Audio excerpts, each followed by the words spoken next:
Hi, good morning. How are you? I'm here to answer the questions that are being sent to me by readers of You Are the Universe, Discovering Your Cosmic Self and Why It Matters. But of course, you can send me questions on any other subject, and the address is info at jayo.com. info@jayo.com. Once again, please send me your questions to info at jayo.com. And so now today's question is from Margaret from Africa. She says, what are your thoughts about witchcraft and evil spirits? Because here in Africa, that's one issue that has affected many people. Thank you, Margaret.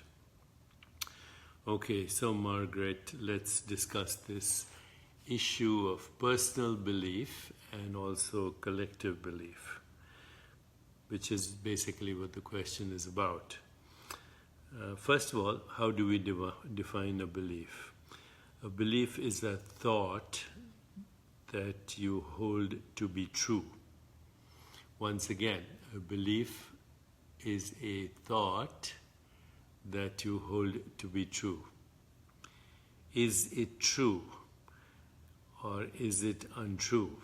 The answer is, if you hold it to be true, then it is true for you.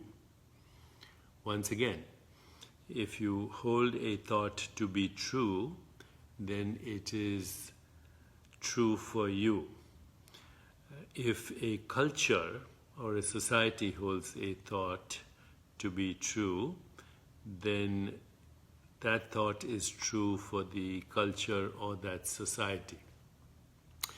Humans have developed systems of thought ever since they started to communicate through spoken and written word. There are many controversies about how language arose, but it is important to understand that human language, unlike the language of other animals, birds, is not just for mating or survival or danger. Human language is couched in social interactions. So human language is about storytelling. In fact, human language, according to deep historians, developed as a result of gossiping. So gossip was the first language for human beings, and it was all about what was happening in social interactions.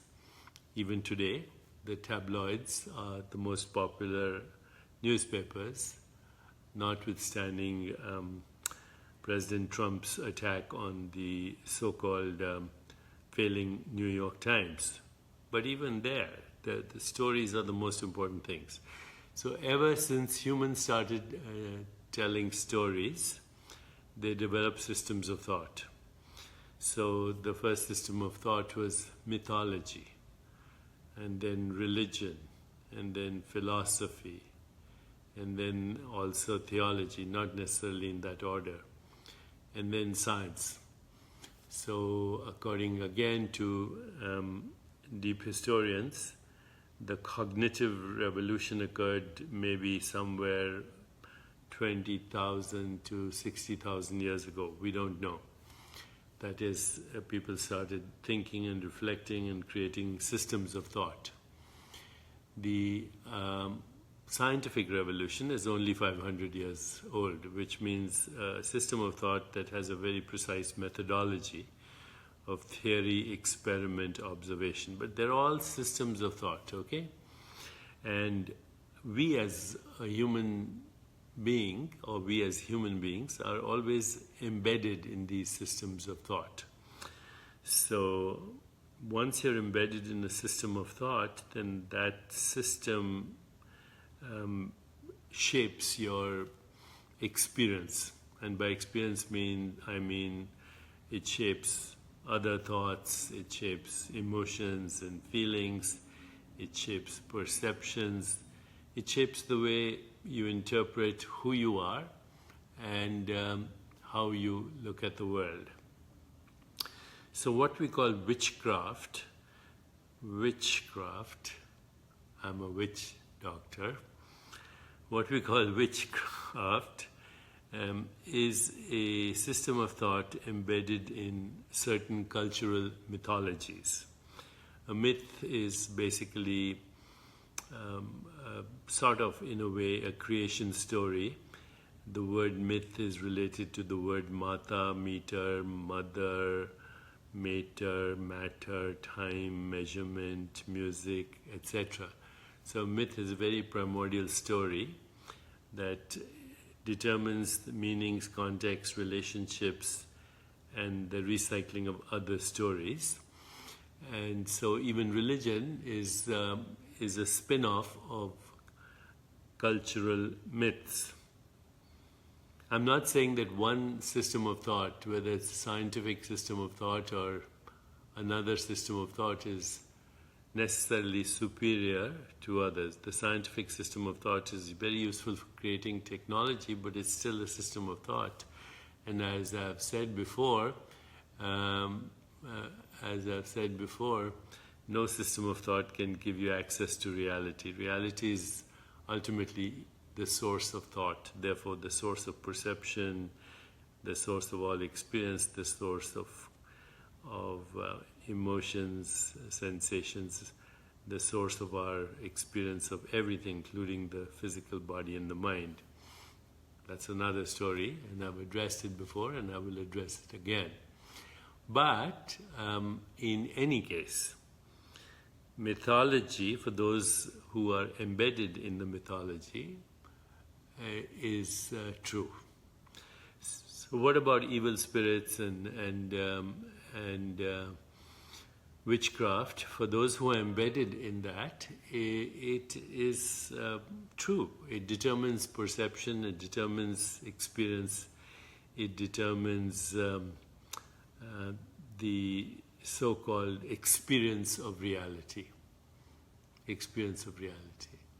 Now, let's come back in 15 seconds so I can discuss something very important, how belief shapes biology. Okay, so do wait 15 seconds and we will talk about how belief shapes biology and then perception. So, by the way, my friend Ramanand Dixit is always here every day. Thank you, Dixit, Ramanand, for being here and participating in these conversations. I thank all of you for participating in these conversations. And if you enjoy these conversations, do press the like button and do share these conversations with your friends and family. If you feel like, you don't have to. Okay. Namaste, Ramanand. Okay, so now let's go on how belief shapes biology. So, as I already said, belief shapes our perception, and perception shapes our experience, and ultimately that's all we have access to, consciousness and its experiences. But now let's very specifically look at belief shaping biology. For many decades, physicians and scientists and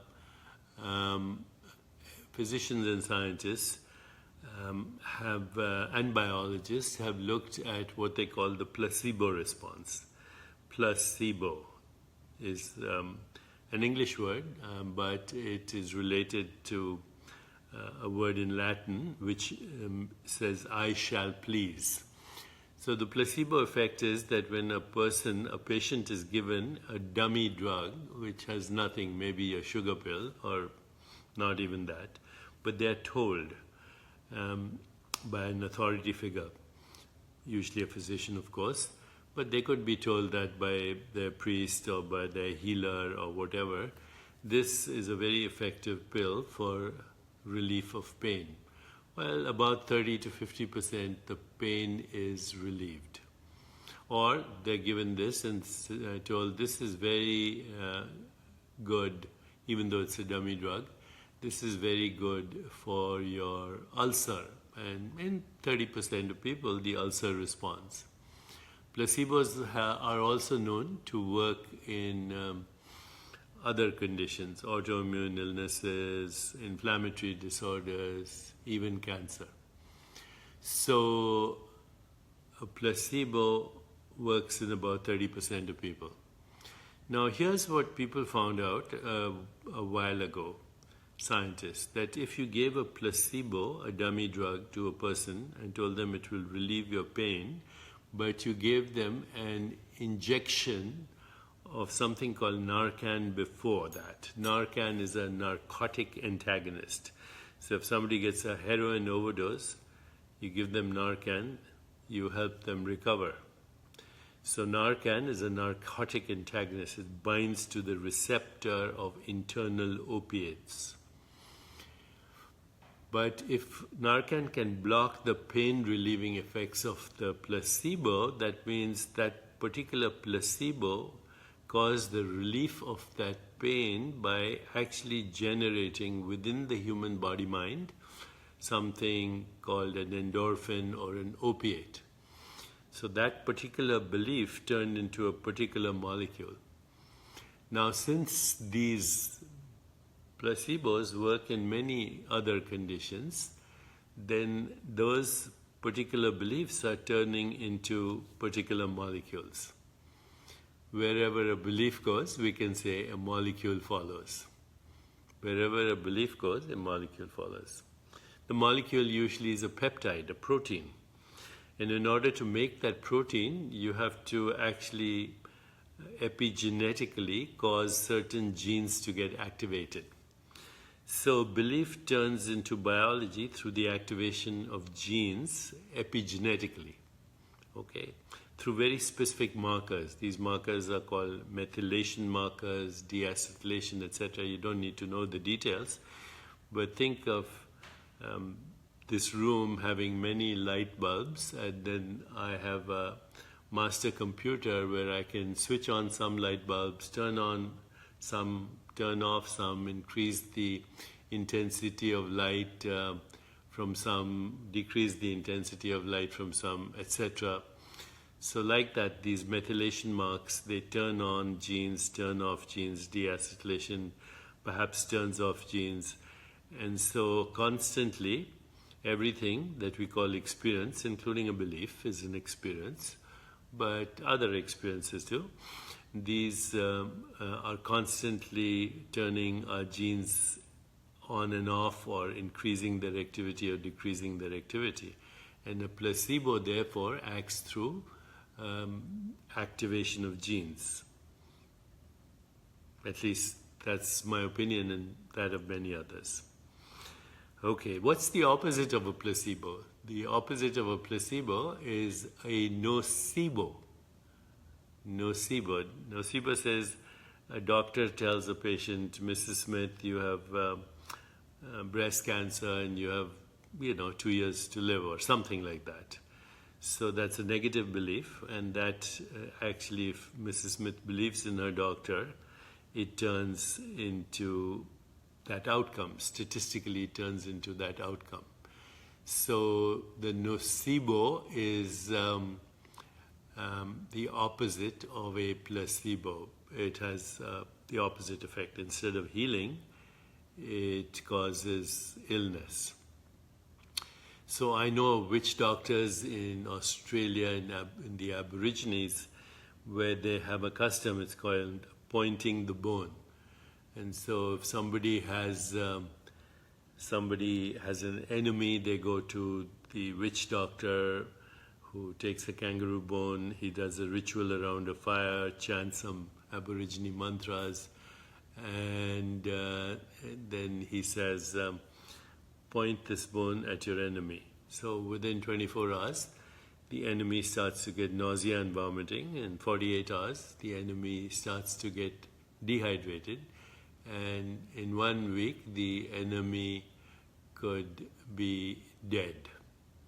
That's the nocebo effect of witchcraft. But I say this hesitatingly because I think many doctors introduce the nocebo effect when they prognosticate on a patient. It's important to get a diagnosis, but then it's important also not to necessarily believe the prognosis, because prognosis is a statistical outcome based on the past and does not apply to an individual patient. For example, if the average temperature in New York is 70 degrees Fahrenheit, it doesn't tell me what the average temperature in New York is just now. If the average income of a person in Los Angeles is $75,000, it doesn't tell me what your income is, even though you live in Los Angeles. So believe the diagnosis, but do not believe the prognosis, because belief tends to determine outcome. And so doctors are guilty of introducing nocebo responses by telling people, oh, you have so much to live. Now, there are many instances where people have believed they were getting, say, radiation therapy, but the switch for the radiation machine didn't actually turn on the radiation. It was just a dummy radiation, and yet they have nausea, vomiting, and sometimes the effects of radiation therapy. Same thing with chemotherapy. Some people think they're getting chemotherapy, but they're actually getting a dummy drug, and yet their hair might fall off, they may get rashes in the skin, they may get nausea, vomiting, ulcers, etc. So these placebos and nocebos should be considered anytime one is treating a person. My belief is there's no such thing as false hope. That's an oxymoron. Either you have hope or you don't have hope. So it's one or the other. But we can go even beyond that. And beyond that is, ask yourself, who would I be without any belief? Who would I be without any story? And who you would be without a story, without any belief, because belief is, in a way, a cover-up for insecurity. Who would you be beyond all stories, all beliefs, all constructs, whether they're scientific constructs or religious constructs or theological constructs or mythological constructs? And who you would be is being, pure awareness. And pure being is infinite creativity, because it is infinite possibilities. From here, start to tell the story you want to experience. From here, start to share the story you want to experience. And sooner or later, you'll find there are a lot of people who share that story with you. And then once that story reaches critical mass, then it becomes true for everyone. So my story right now is, first of all, no story, and then from there, a story collectively for a more peaceful, just, sustainable, healthier, and happier world. In my book, I have emphasized that the universe that we live in is a human construct. And so it is up to us to create the universe we want. And it's all, at the fundamental level, if you want to say, it's all witchcraft, or it's all placebo, or it's all nocebo. The strength of it is the system of thought that you're embedded in. But ultimately, to be totally free, we need to disentangle from all systems of thought. Okay, so maybe I've answered your question, and Margaret, I shall email you the answer as well. But thank you very much for this asking, for asking this question, and let's keep this conversation alive. As Jane Away says, let's upgrade the illusion. Jean Maroc says, we are all beautiful story. Yes, each person is a story. You know, I walk around New York City and I look at people or wherever I am in the subway and I realize there's a whole universe there. Whole universe there. That's why the Vedanta says, you're not in the body is in you. The body is a story. You're not in the mind is in you. The mind is a story. You're not in the universe is in you. The universe is another human story. In the Bhagavad Gita, Lord Krishna says, Prakratim swam vashtabhai vishrajami puna puna. Curving back within myself, I create again and again. I am the field and I am the knower of that field. The field is kshetra and the knower of the field is kshetragya. And this is basically what recycles as mind, body, universe. Prakratim swam vashtabhai vishrajami puna puna. Curving back within myself, I create again and again. Thank you. See you tomorrow.